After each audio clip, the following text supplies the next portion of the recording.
Welcome to the Barnes Flyover.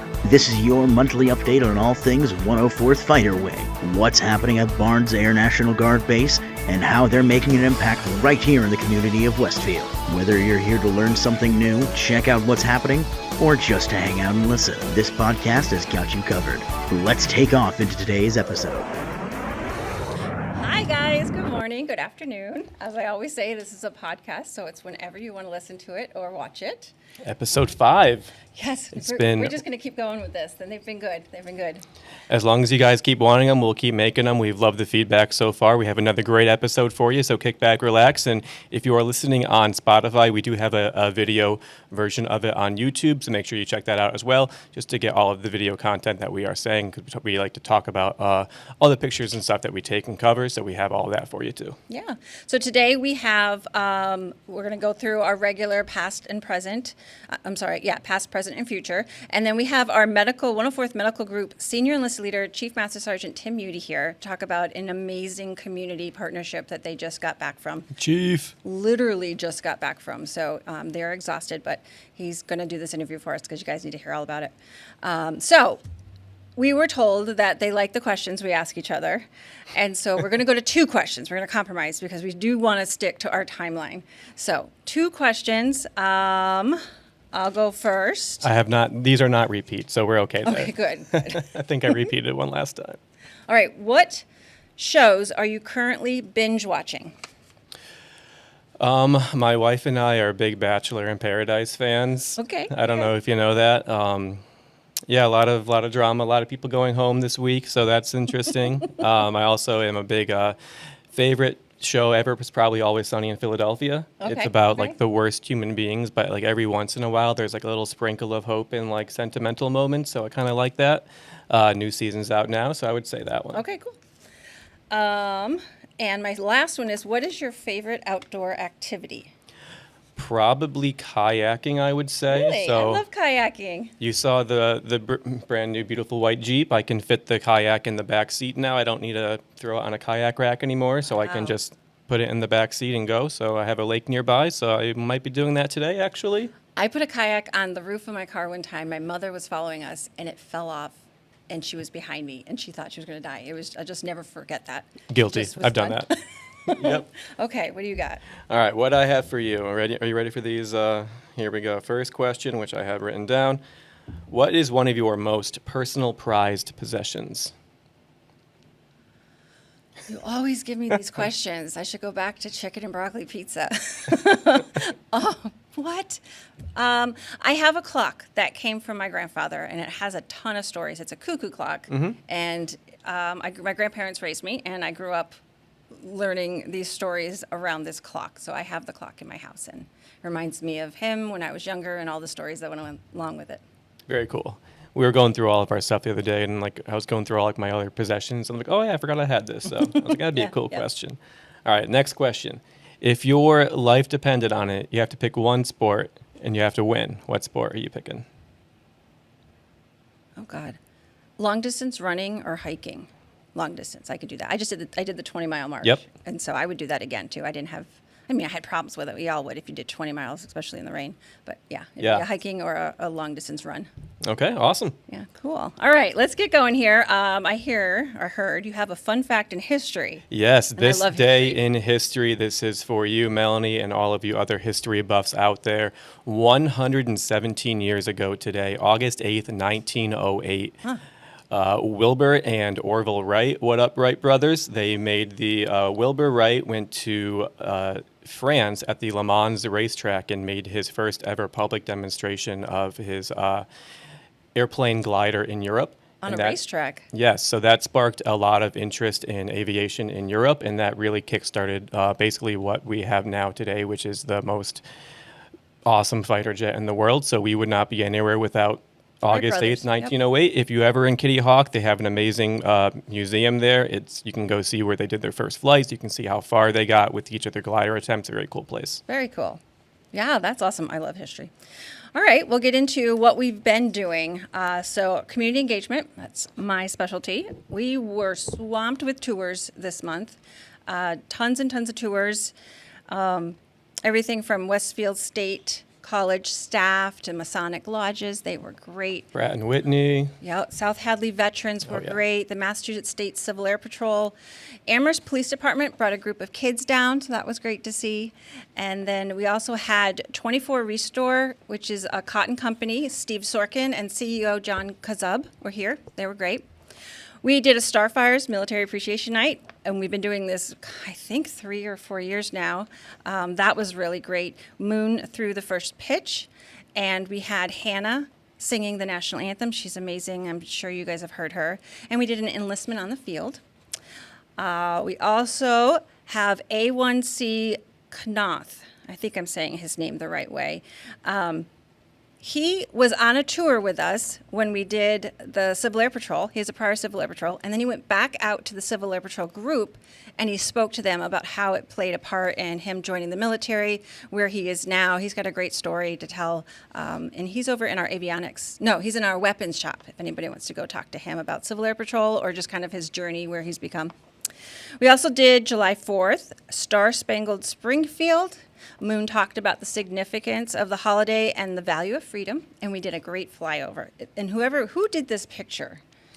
So I have the That's a great credit up picture. on our Facebook and Instagram pages. I believe his first name is Michael, last name starts with a C. It is on our Facebook and Instagram pages for That was that a great photo photo. credit. That is a great I photo. really like it. And then we did an air show. We had a two-ship at the Oshkosh Air Show, which is a very popular air show.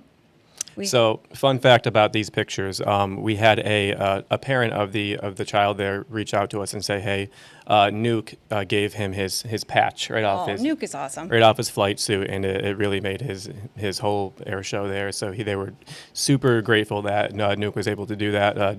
Yeah, they're great with kids. Anytime we do a tour, they Nuke love is great interacting with with kids. them. He's always my go-to for the tours. But I also don't know if you noticed, but I reposted EAA had your takeoffs on their page. Oh, awesome! So there's video of it. That's awesome. That's Yep. awesome. Also, Nuke is in a picture previously with another kid, and that kid, he just took him under his wing and like walked around with him the whole day for that tour, and it was great. Nuke's just been very great. So, yeah, anytime we get emails that basically just are where you see someone do something like that, or it's helping someone out, or it's building those futures. So it was awesome. I love when I saw that email come in. I was very happy. I sent it to Nuke, and I was like, we have to get these pictures on the podcast. That's awesome. So real quick, we also did a medical IRT July 20th through August 3rd. It was in Elwood, Pennsylvania. I'm just going to give you a quick little fact here. $1.2 million Wow. in free medical aid was done while they were there. Our guest, Chief Mutti, is going to tell us all about that. So I won't get into any more details on that. Let's just hear now, Jay, what's been going on in the base? All right, very busy summer. We had a lot of things going on as well. We had the Kenya visit in July, and that is part of our state partnership program. So that was a combat aviation visit. So 3 officers from the Kenyan Defense Forces, all in aviation, went to our shops and it was great because they asked so many questions on best practices for things like flight safety, for rapid response capability, for fixed wing aircraft maintenance support, for group operations. So they were very engaged. That picture on the top right, very, very fun. I wanted to turn, but we ran out of time. The EOD team has their robot, and they were having the Kenyans there try and pick up a dummy grenade and put it into like an ammo cart. Oh, cool. So they're having fun for sure. Yeah, they did it. It was awesome. But yeah, great tour. They asked a lot of questions, so that was great. We have more of information on that, as well as some quotes and a story on our Facebook and social pages, so make sure to check those out if you have some time. July 24. So we talked about the ICT, or the DICT, so the Distributed Integrated Combat Turn, a little bit on the last podcast. So this month we had our capstone. So it was the same basic thing as the last one, where we talked a little bit about what those combat turns were.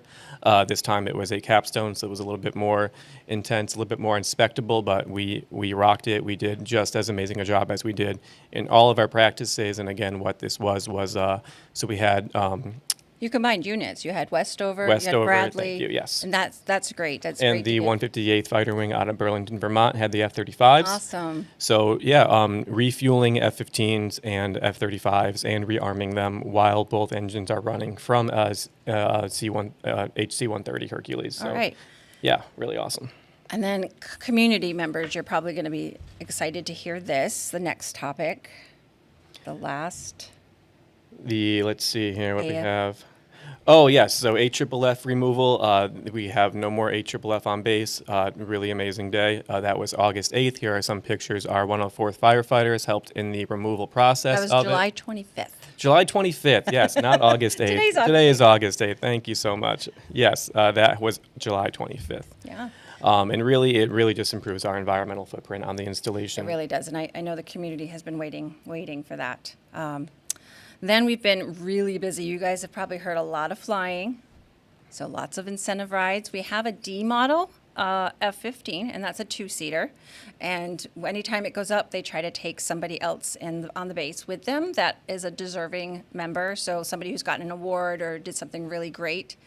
And then a lot of times they're going up with the Finney flights, and Finney flights are the last flights that a certain pilot would be taking before they leave for training or leave the base. You'll see some pictures if you're watching, with Jeff King and Kayla Gallagher. Kayla is one of our recruiters. And on another slide, you're going to see Justin Casineau, and he's another recruiter. And on Tuesday, August, next week, Glenda Schuster, another recruiter, will be going up. And our recruiters kick butt. They are awesome. They really do bring in the best people here. And then you also see Fawn Strandness. She's a friend of mine over in finance, and she is retiring, and her husband works at Westover, and she's got 2 little cute kids. That is So awesome. it's so much fun when we have Finney flights because families come out. Mm-hmm. I've seen them even teach the little kids how to marshal the planes and stuff. Would this be considered incentive rides, not Finney flights? So incentive rides, so we have somebody here in the, we have one of our airmen here, and she mentioned, is an incentive ride the same thing as a Finney flight?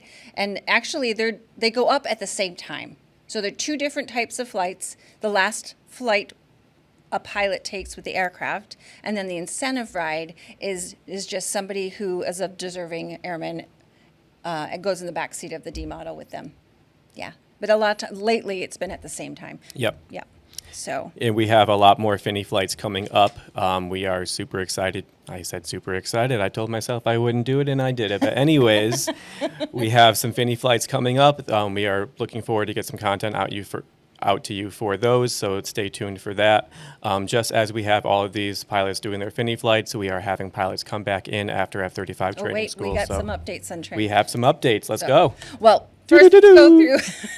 Well, let's go through with what's coming up in the Yes, community. thank you. So we are going to continue with our tours as long as we have our aircraft.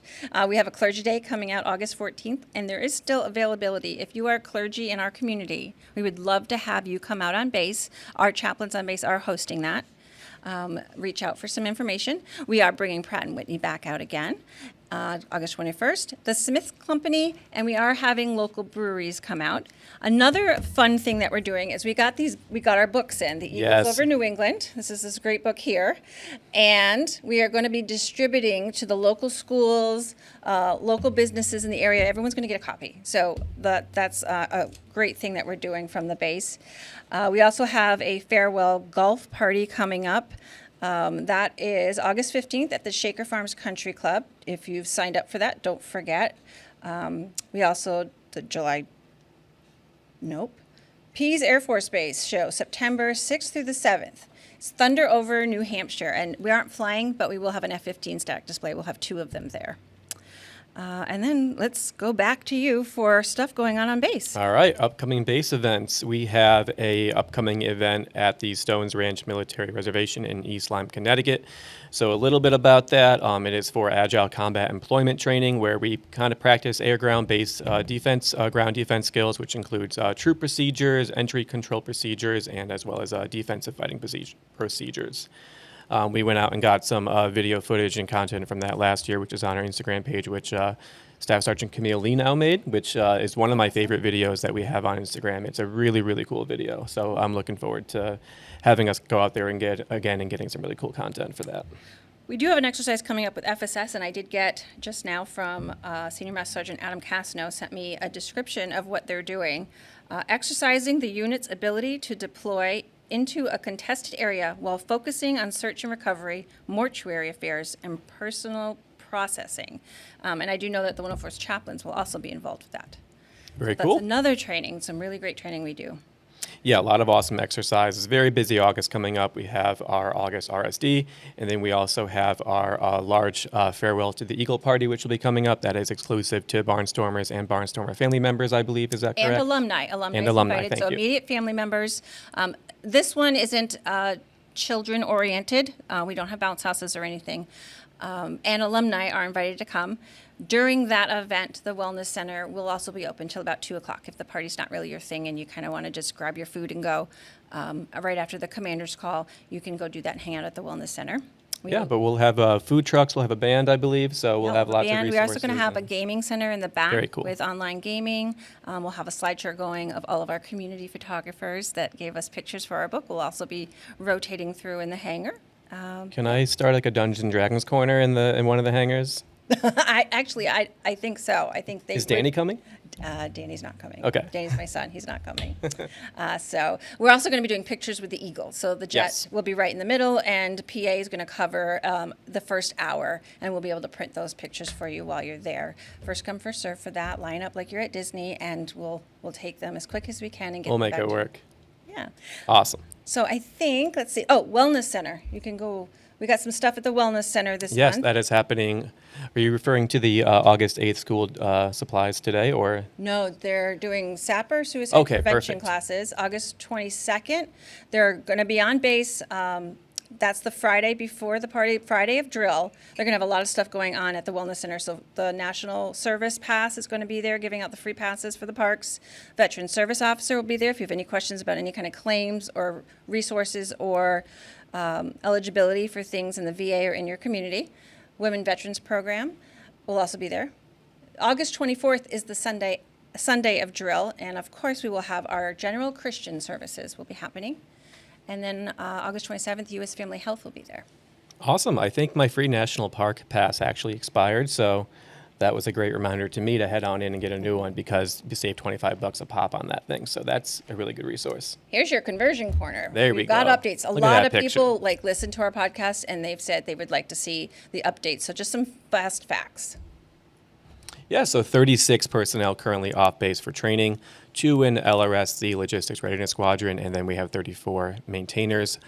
We have 2 fully qualified pilots currently in training, and 4 that are leaving for training coming up. As far as the construction projects going on around base, we have 15 new construction projects currently throughout ops, and that's going to be throughout the runways, all of our buildings, all of the flight lines. So pretty much revamping and rebuilding everything to make it work with the 35. So really awesome stuff going on there. A lot of work going on around base. And then 20 is the number of F-35 scheduled to be delivered by summer of 2026. So how awesome is that? Yeah, and just stay tuned in our Air Scoop or on our podcast. We will update you with those just fast facts to keep you guys involved with what's been going on. We hear you and we love answering you, so keep the questions coming and we will do whatever we can to make sure you are always in the know. Yeah, absolutely. Next, I just want to put a plug in real quick for our book. And I believe the next slide on our thing here shows our book. So this book was sponsored by the Thunderbolt Council, has over 85 community photographers in there. Just a little plug for our community photographers. On our last page, we have a signature page. And you probably can't see it in there, but on the signature page, so these books are limited, number one. And number two, if you get signatures in there of different photographers, or if you're a member on base and you get other people around base, it makes it unique. So it's kind of a limited edition collector's item. I will sign autographs for free, just saying, throwing that out now. So He is one of our photographers. someone please ask for my autograph. I will put a plug in for the local photographers. If you guys ever want to put something together off base and just kind of have a panel for signing the book, I think that would be a great idea because the pictures in this book, they are amazing. It's a one of a kind, and a lot of work went into it. And they are available for pickup in our office at the PA office and also off base at the package store at Hamden Ponds Plaza. Yeah, we've been very busy this morning. We've given out, I think, 3 boxes already just for Wow. people coming in. Wow. So we are rocking excited. and So make sure you guys notice the signature page on the back of that. Make your book your own and make it unique to you. Now we're going to take a little break. All right. We're going to get ready for our guest. So we'll see you in a minute.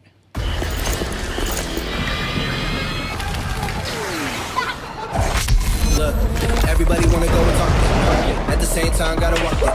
Better yet, run, go, hit a lick, divvy up with my homies, and we do it all again. Whenever we get it, there's no hesitation, no.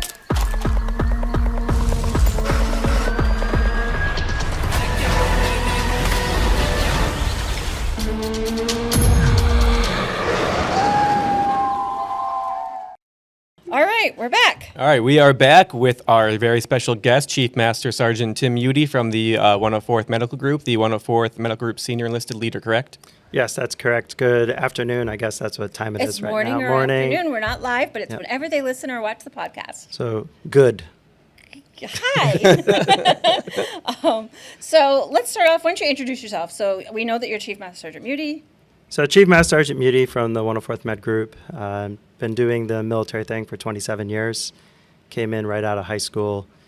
Transferred from a bunch of different sections within the Mass Air National Guard, the 104th in particular, maintenance, operations, medical, operations, back to medical. Kind of a family business. Yes, you do have a few brothers out there. Yep. So only one now, but originally there were 7 Yeah. all at once. Yeah. So. Wow, that is awesome. So let's get into what you guys just did. IRT. So yes, Innovative Readiness Training is what IRT stands for. We are in Ellwood City, Pennsylvania, which is about 50 miles north of Pittsburgh.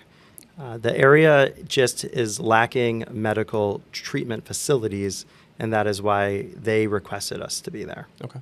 So they requested you to be there, and you went in with other groups of people. Yeah, so it's a request through Congress, so it's about a 2-year process Wow. from when they request it, and then they get accepted, and then it's a year-long process for us actually designing where we're going to live, where we're going to provide treatment, how we're going to go about it, and what treatment, like members, we have to bring in to provide the care. Yep.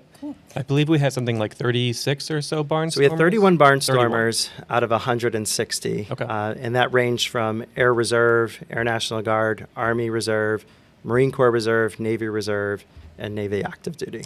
And there were definitely some civilians involved in So- training. So No? we partnered with local fire and EMS. Okay. So we can I think we have a discuss. picture, a group photo. Yeah, we can discuss some of the training that we did there.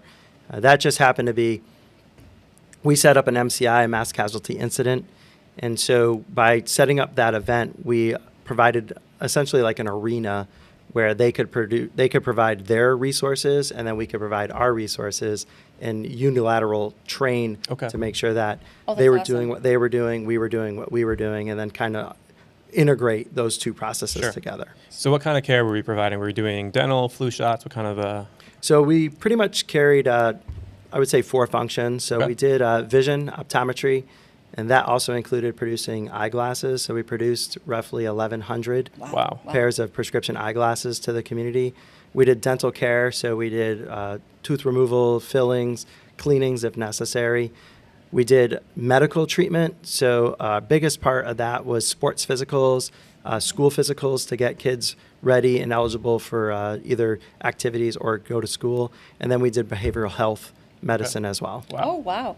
I did see a few pictures of animals. So we did have veterinary treatment as well. That was awesome. They did mostly wellness checks, and then towards the end, we were able to do rabies vaccines as well. Oh, We wow. saw about That's awesome. 600 animals. Yeah. To Wow. include chickens and guinea And pigs. there was a and- little tiny kitten with our chaplain assistant, Carlos. A Yes. little baby kitten, looked like it was just born. So how often does the 104th do something like this? So this is not only is it an application process for the IRT for the community, but for medical groups or military groups in general, it's an application process. So our services have done multiple IRTs, and this is the second one that the Med Group has done, the first one since I've been there Wow. in about Okay. 4 years. All right. How many barnstormers? We did that one. What sections did the barnstormers come from? So we carried not only from the medical side, but an IRT is designed as a simulated deployment or deployed environment. Okay. So we were living in the school. Yep. We were being provided meals from our services, and we did all the deployment PERSCO, which is the in-check, out-check, bed down, and stuff like that. So from Barnes, we had medical providers, dental providers, and then we also had PERSCO team that came, and then chaplain services as well to provide religious accommodations for any military member that was there. Oh, that's awesome. What a great trip. Yeah, now I heard you talking about this a little bit on Thursday morning where you mentioned, I think you said 6 of the 19 superior performers were from the 104th Fighter Wing. Yeah, so the 104th, we have a reputation to represent, you know, yes, and we so do. I was very proud to say that 6 of the superior performers of the 19 of the IRT mission were Barnstormers, which to me is it's not surprising, but it also is rewarding to actually see the members be recognized. And I know you're humble, Chief, but you did get one of those 6, correct? Yes, I did. You Okay, did, yes. congratulations, Chief. I did have a quote from the commander, Colonel Burgess. He said that the 104th members always fall into leadership positions. Very rewarding experience for everybody. So why do you think the 104th always falls into leadership positions?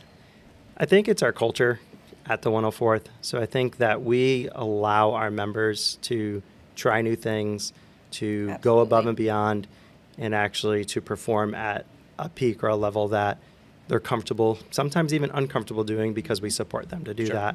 So I think that a lot of times opportunities pose themselves, and then our members actually just step up and they grab hold of that opportunity, and of course they excel because they're Barnstormers. Yeah, and that's what they like do. you said, we have that culture and the support, and I think people aren't as nervous to try new things or to move up and try Right. leadership skills, and it's encouraged, you know? Yep, it We've is. got a lot of enlisted that go on to be an officer. Yes. So, yeah.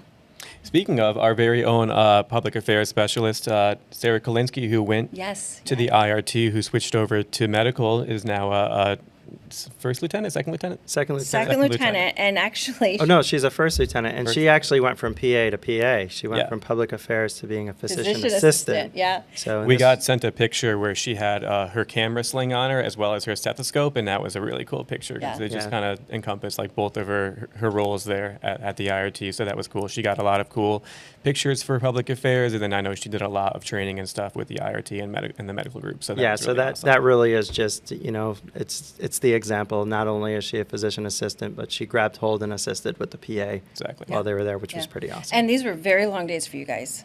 Yes, they were very long days. So we would start in the morning, roughly around 6:30. Our clinic closed at 4 o'clock, but that is when we stopped receiving patients. That is not when we stopped patient care. Right. So depending on the sections, dental and optometry being our busiest, they would work till 6 or 7 at night. Wow. Our NORA, which is actually the Navy that did the glasses, they would work until the glasses were all completed for Wow, that day, which wow. could be 7, 8 o'clock at night. That's Wow. dedication, for sure. Yep. And I know that the airmen that go with you know what they're getting into, and they volunteer, and everyone. I know you're planning one for next year, and people are excited to do it again. So I will say that they think they know what they're getting into because you just never know, Yeah, right? that is true. So we had some incidents that we discussed. You know, one of the one is that our bus, our main transportation, broke Oh, goodness. on day 1, mission 1, travel 1. You know, and so we got the phone call of a stranded bus with a bunch of people on it, and so you just adapt. We took the fleet of vehicles that we did have and started, you know, a rescue mission. Yeah, yeah, Thank God we yeah. didn't have a rescue mission of a rescue mission, as Right, sometimes right. also occurs. But I'm just wondering, Pete, can you pull up the facts again, and then we'll close with some of these facts, because they're amazing. They're not just 1 and 2 numbers. They Yeah. are really big numbers about. So you guys provided 639 patients. yeah, so how this looks is that every time a patient came in, they were given the opportunity to do multiple. So they didn't just have to come in and do medical. They could have done medical, dental, optometry, behavioral health, whichever ones that they wanted to. So these are the encounters. So this isn't the patients. This is the number of services we provided. Right, So seven- 7,487. That's correct. We also did triage. That's not something we mentioned. That's good. That's good. I think we have another slide that shows a few other stats.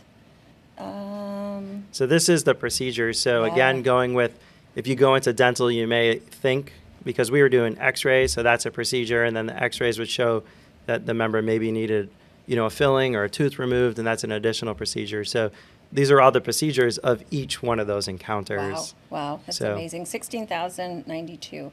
Now, in prior years, are those less, are those higher, or do we maybe provide different care for different years? So every IRT is a little bit different. Yep.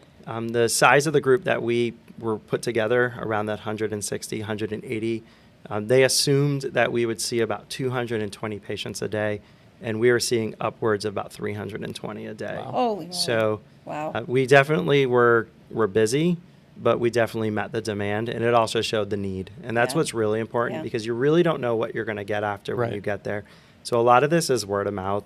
We did advertising through flyers. The community did advertising during fairs and events and at churches and different things like that. But you really don't know what the community outpouring is going to be. Right. So it's a Right. little bit, Right. I would say, stressful when Yep. you're doing a lot of planning and you're really hoping that, it actually turns into And something. somehow, good. with all of that, you managed to get the training done too. Yeah, so IRT, believe it or not, is both patient care and training. So how it's kind of, briefed to us, and I think it's really important, is that we have to do these services. So our dental techs have to do dental screenings and x-rays. Our optometrists have to do eye exams and so on, and our veterinarians have to do vet care. Right. So instead of us doing it simulated and actually just wasting those resources, what the federal government has decided to do is to take those resources that we have and the care that we can provide and then lay that into the community. So That's not great. only is the community benefiting, but we're also getting after our training.